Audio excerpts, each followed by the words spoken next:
बिस्मिल्लाहिर्रहमानिर्रहीम जी अस्सलाम वालेकुम। आज का हमारा टॉपिक है जी factor effects on speed of sound.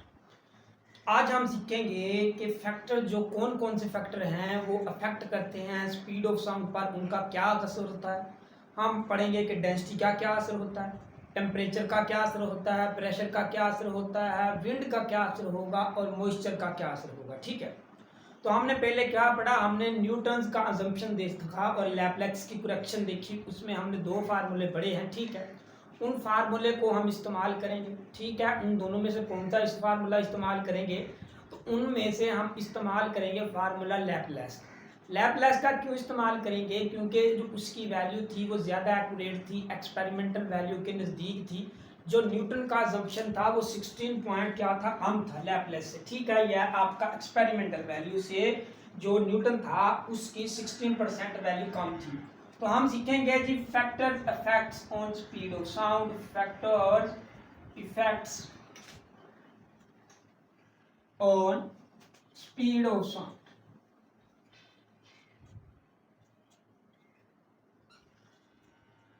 तो जी पहला हमारे पास फैक्टर है जी, उसका नाम है जी हमारे पास डेंसिटी।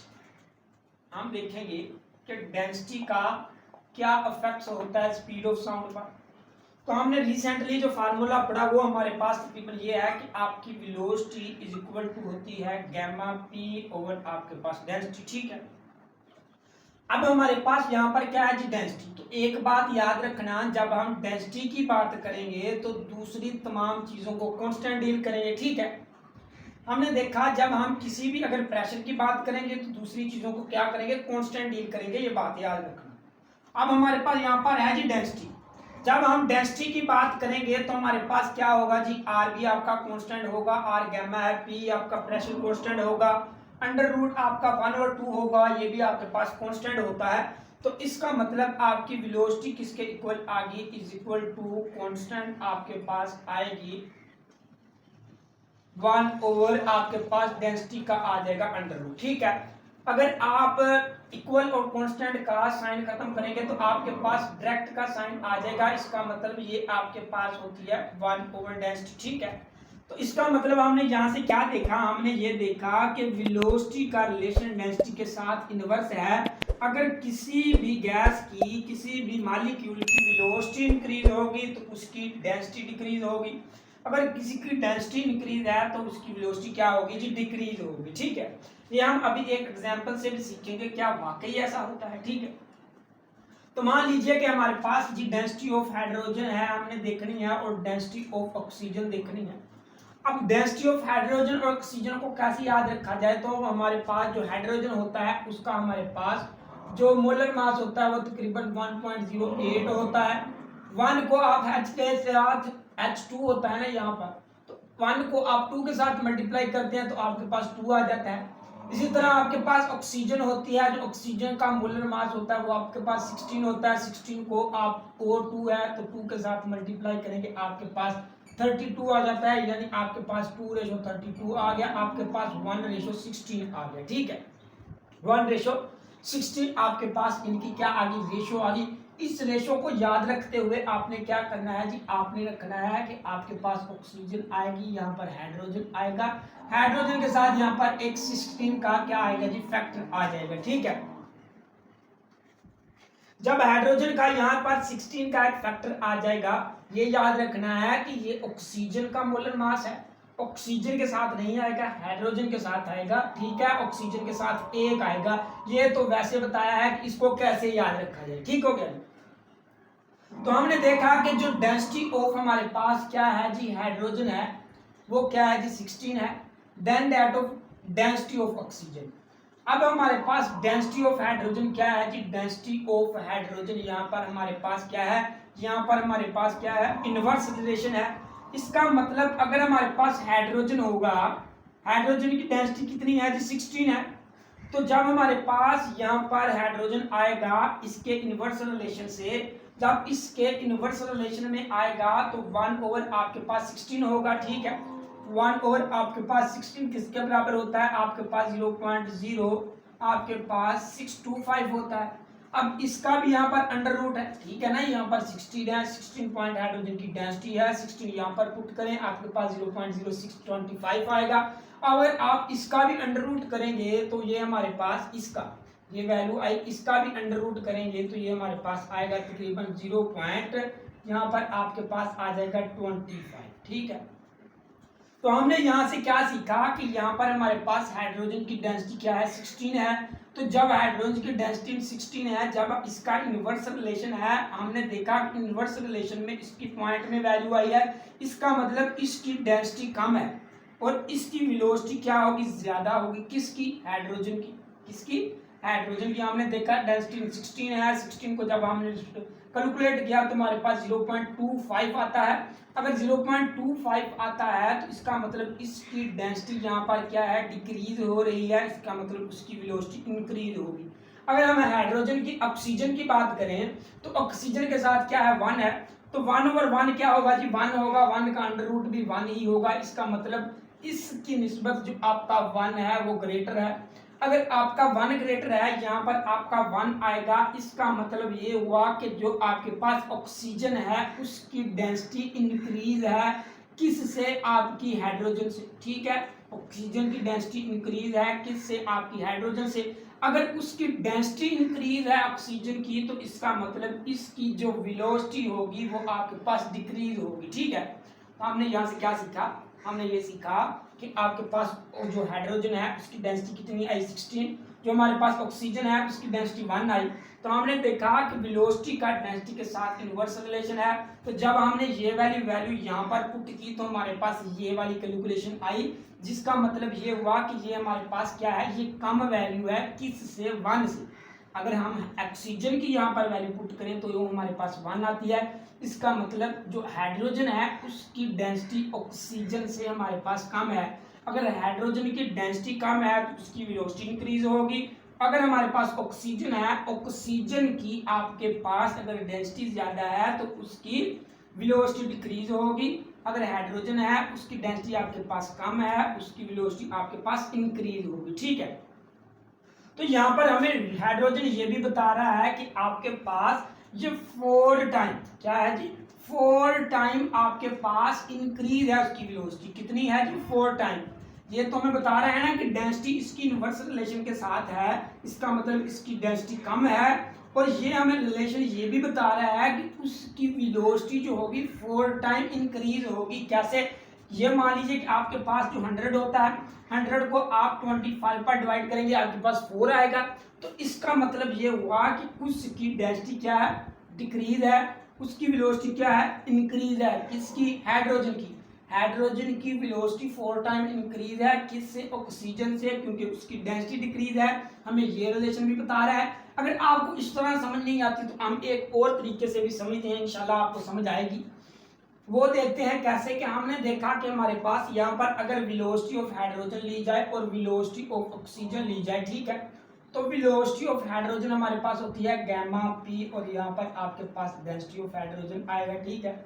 इसी तरह आपके पास जो वेलोसिटी ऑफ ऑक्सीजन है उसमें आपके पास आर आएगा, यहाँ पर आपके पास पी आएगा, यहाँ पर डेंसिटी ऑफ ऑक्सीजन आएगा, ठीक है।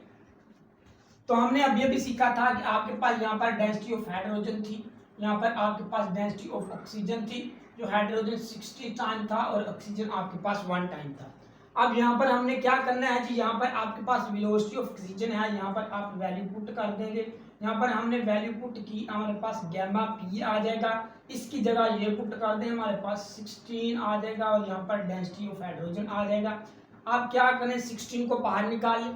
यहाँ पर आपके पास 16 को बाहर निकाला तो जब आप उसका अंडर रूट काटेंगे वो आपके पास 1/4 आ जाएगा। यहाँ पर आपके पास एक्सप्रेशन बचेगा गैमा पी, यहाँ पर आपके पास डेंसिटी ऑफ हाइड्रोजन बचेगा। इसको मजीद रीअरेंज करेंगे तो आपके पास 1/4 आ जाएगा। ये वाला एक्सप्रेशन आपका किसके बराबर है, वेलोसिटी ऑफ हाइड्रोजन के बराबर है। तो यहाँ पर आपके पास वेलोसिटी ऑफ हाइड्रोजन आ जाएगा, यानी आपके पास velocity of oxygen is equal to 1/4 velocity of hydrogen आ जाएगा। 4 इधर डिवाइड हो रहा है, इसके साथ मल्टीप्लाई हो जाएगा, यहाँ पर आपके पास ऑक्सीजन आ जाएगा, यहाँ पर आपके पास हाइड्रोजन आ जाएगा। तो ये हमने यहाँ पर देख लिया क्या देखा कि अगर हमारे पास जो हाइड्रोजन है उसकी डेंसिटी क्या है, डिक्रीज है, तो इसकी वेलोसिटी 4 टाइम इंक्रीज होगी किससे, ऑक्सीजन से।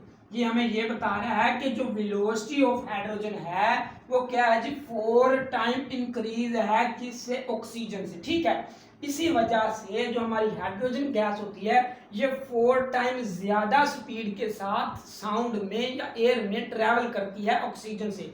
ऑक्सीजन की डेंसिटी कम है, ठीक है, और हाइड्रोजन की डेंसिटी कम है, इसलिए इसकी स्पीड ज्यादा है। ठीक है, और जो हमारे पास ऑक्सीजन है, ऑक्सीजन की आपके पास डेंसिटी ज्यादा है, इसलिए इसकी वेलोसिटी कम है। ठीक है, तो ये हमारे पास डेंसिटी का रिलेशन आ गया। तो इस बुक पर भी इसी तरह लिखा होगा कि आपके पास जो डेंसिटी ऑफ हाइड्रोजन है 60 टाइम्स होगी then the density of oxygen, और वेलोसिटी आपका हाइड्रोजन होगी 4 टाइम होगी then the velocity of oxygen. अब हम नेक्स्ट फैक्टर पढ़ते हैं, वो हम कौन सा फैक्टर देखेंगे, वो हम देखेंगे प्रेशर, कि प्रेशर का आपका स्पीड ऑफ साउंड पर क्या असर होता है जी। ठीक है, तो अब हम देखेंगे जी हमारे पास प्रेशर पर क्या इफेक्ट होता है स्पीड ऑफ साउंड का। ठीक है जी, तो हमारे पास फार्मूला है जी, वेलोसिटी आपकी होती है gamma over P over density आपके पास होती है। ठीक है, तो यहाँ पर हम क्या करेंगे जी, यहाँ पर हमने देखना है प्रेशर को डील करना है। तो हम देखेंगे कि दूसरे इस स्टेप से पहले हमें एक बात और समझनी चाहिए, वो कौन सी, कि फर्ज किया हमारे पास एक जी बीकर है, उसमें आपने लिया वाटर। जब आपने उसमें वाटर लिया तो क्या करेंगे जी, वाटर है, वाटर का कुछ ना कुछ प्रेशर होगा। ठीक है, तो जब उसका प्रेशर होगा, तो जब आप इस पर वाटर पर प्रेशर अप्लाई करेंगे, ये मान लीजिए कि आपका प्रेशर P1 है, इसका मतलब आपने क्या किया, प्रेशर जब इंक्रीज करेंगे, प्रेशर आपने अप्लाई किया, इसका मतलब प्रेशर इंक्रीज किया तो इसके वॉल्यूम में रिड्यूस आएगी, यानी पहले ये वॉल्यूम इतना था, बाद में जब आप इस पर और प्रेशर अप्लाई करेंगे ये वॉल्यूम इतना हो जाएगा, और प्रेशर अप्लाई करेंगे इतना हो जाएगा। इसका मतलब जब आप प्रेशर इंक्रीज करते हैं तो आपका वॉल्यूम क्या होता है जी, डिक्रीज होता है। ठीक है, अब हम जानते हैं कि हमारे पास क्या होती है, डेंसिटी होती है मास पर यूनिट वॉल्यूम आपकी डेंसिटी होती है। ठीक है, तो डेंसिटी का रिलेशन हमारे पास किसके साथ होता है जी, वॉल्यूम के साथ होता है। इसका मतलब जब आपके पास इनवर्स रिलेशन होता है डेंसिटी का किसके साथ, वॉल्यूम के साथ। अगर आपका वॉल्यूम डिक्रीज हो रहा है, इसका मतलब आपकी डेंसिटी क्या होगी, इंक्रीज होगी। डेंसिटी क्या होगी, इंक्रीज होगी। तो यहाँ से हमने ये सीखा कि प्रेशर के बढ़ने से डेंसिटी भी बढ़ती है, अगर प्रेशर कम होगा तो डेंसिटी भी कम होगी। तो इसका मतलब यहाँ पर हमारे पास ये वाला फैक्टर है आपका प्रेशर ओवर डेंसिटी, ये क्या रहता है जी, कांस्टेंट रहता है। ठीक है, प्रेशर ओवर डेंसिटी आपका फैक्टर जो है ये आपके पास कांस्टेंट रहता है। ठीक है, अब हम क्या करते हैं जी, यहाँ पर हमने लिखा V इज इक्वल टू आपके पास R आ गया, यहाँ पर आपके पास प्रेशर आ गया, यहाँ पर आपके पास डेंसिटी आ गया। अब हमने एक आइडियल गैस इक्वेशन की एक इक्वेशन पड़ी हुई है, वो हमारे पास होता है PV is equal to NRT। जब हमारे पास 1 मोल होता है तो हम कह देते हैं कि आपके पास N is equal to 1, PV आपके पास आ जाएगा 1, RT आपके पास PV इज इक्वल टू किसके बराबर आ गया, RT के बराबर आ गया। ठीक है, तो यहाँ पर हमने क्या लिखना है जी, PV इज इक्वल टू किसके बराबर आया, RT के बराबर आया। ठीक है, ये हमने यहाँ से सीख लिया। अब हमारे पास डेंसिटी किसके बराबर होती है, डेंसिटी मास पर यूनिट के वॉल्यूम के बराबर होती है।